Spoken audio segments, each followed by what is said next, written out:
Good morning বন্ধুরা, আজকে আমি বানাবো মটন কষা। মটন কষা বানানোর জন্য কী কী উপকরণ লাগছে দেখো।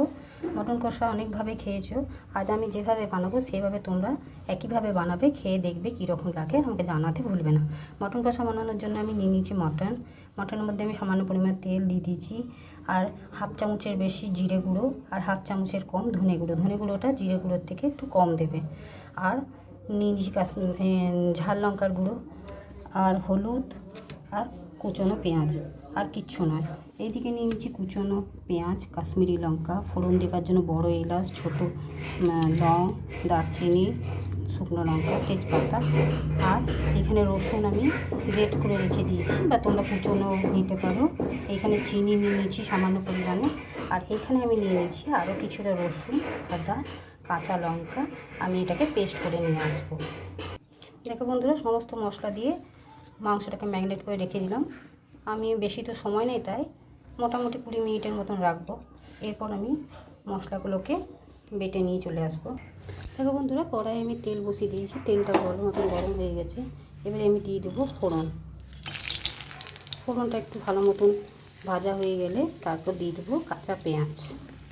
দেখো বন্ধুরা, এরপর দিয়ে দিলাম কুচনো পেঁয়াজটা আমি একটু লালভাবে ভেজে নেব, লালচে ভাবে। খুব বেশি ভাজবো না, বেশি ভাজলে বেরেস্তাতে পরিণত হয়ে যাবে, তাই লালচে ভাব আসবে।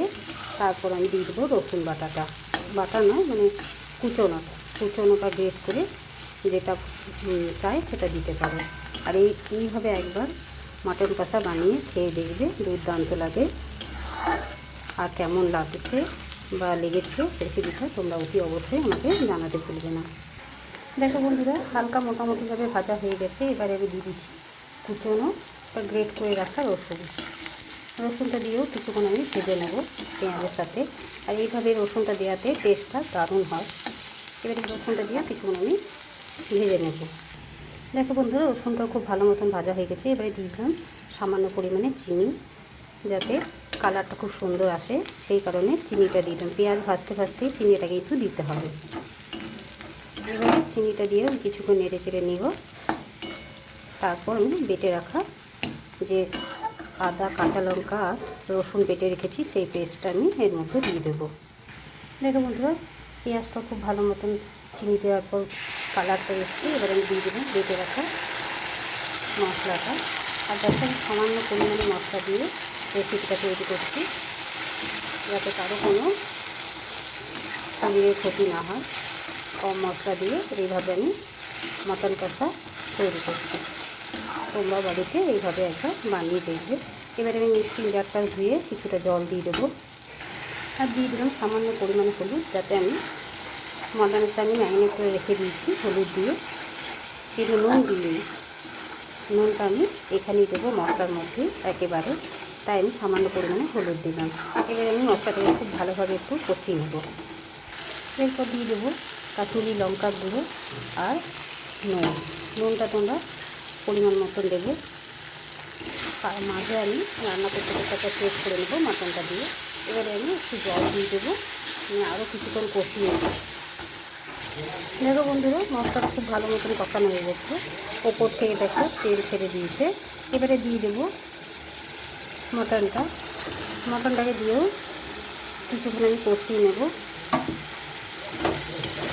যতক্ষণ না কাঁচা গন্ধটা চলে যায়। খুব ভালো মতন আমি কষিয়ে নেব ঢাকা দিয়ে। দেখো বন্ধুরা, অনেকটা শুকিয়ে গেছে জলটা।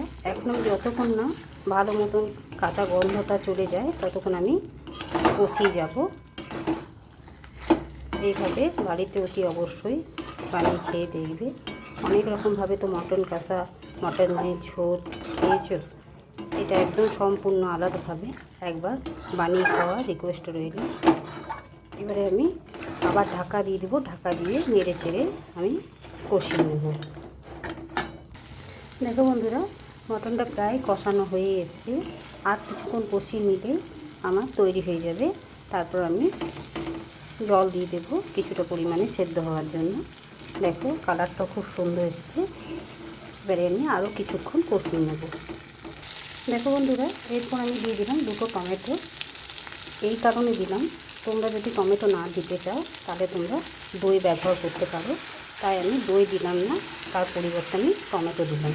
তো টমেটোটা দিয়ে আমি কিছুক্ষণ কষিয়ে নেব, তাহলে আমার কষানো রেডি হয়ে যাবে। দেখো বন্ধুরা, টমেটো দিয়েও কিছুক্ষণ আমি নেড়ে চেড়ে কষিয়ে নিলাম। এবারে আমি কিছুটা পরিমাণে জল দিয়ে দেবো, গরম হতে দিয়ে দিচ্ছি প্রেসার কুকারে।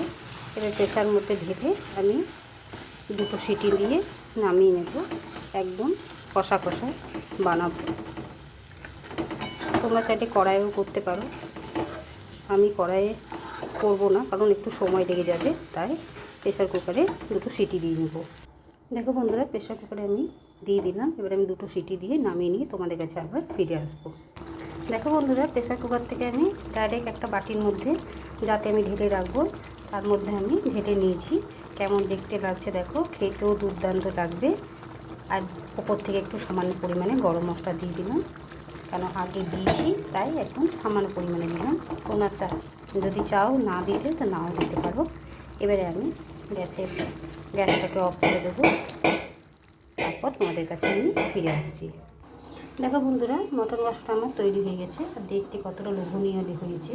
আমি হালকা গ্রেভি রেখেছি, যাতে পোলাও, রুটি, লাচ্ছা পরোটা দিয়ে খেতে অসাধারণ লাগবে আর খেতেও পারো, সেই জন্য আমি অল্প পরিমাণে গ্রেভি রেখেছি, একদম শুকনো করে দিইনি। তোমরা চাইলে শুকনোভাবে রাখতে পারো। কেমন লেগেছে অতি অবশ্যই জানাবে, আর বাড়িতে খেয়ে দেখবে, আর আমাকে জানাতে ভুলবে না, কমেন্ট করে জানাবে। ভালো যদি লেগে থাকে লাইক, শেয়ার এবং চ্যানেলটিকে সাবস্ক্রাইব করে দেবে বন্ধুরা। আর সবাই আমাকে একটু সাপোর্ট করো বন্ধুরা, আমার ছোট্ট চ্যানেলটিকে। তোমাদের উদ্যোগেই আমি এগিয়ে যাব, এতটুকুই আমার বলার আছে। আবার কালকে অন্য কোনো রেসিপি নিয়ে তোমাদের কাছে হাজির হব। এখনকার মতো এতটুকুই। সুস্থ থেকো, ভালো থেকো।